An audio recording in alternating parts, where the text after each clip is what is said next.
এই যে মার্কেট তোমরা দেখতে পাচ্ছ, এখানে বছরে কোটি কোটি টাকার ব্যবসা হয়। আর এই মার্কেটের যে মালিক, তিনি চাইলে একদিনে 10 লক্ষ টাকা ইনকাম করে নিতে পারে। এই যে স্টলগুলো আছে, এই স্টলগুলো হলো 3 হাত করে, আর এই স্টলগুলোর দাম 2.5 লাখ টাকা, 2 লাখ টাকা, 3 লাখ টাকা এমন করে। এই স্টলগুলো যখন তুমি কিনবে তখন তোমার নামে রেজিস্টার করাতে হবে। তখন রেজিস্টার করাতে তোমাকে যেতে হবে এই মার্কেটের মালিকের কাছে। আর এই মার্কেটের মালিক কি করে রেজিস্টার করবে জানো? কোনো কম্পিউটারে না, কোনো গভর্নমেন্টে না, কিচ্ছু না ভাই।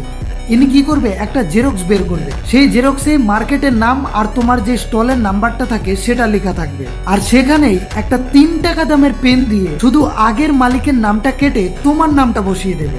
এখানে মালিকের খরচা হবে 2 টাকা আর 4 মিনিট সময়। এর বদলে মালিক কত টাকা নেয় জানো? 50,000 টাকা। আর সবার কাছেই একই টাকা নেয় এমনটা নয়, কারো কাছে 40, কারো কাছে 30, কারো কাছে 50, আবার কারো কাছে 80,000 টাকাও নেয়।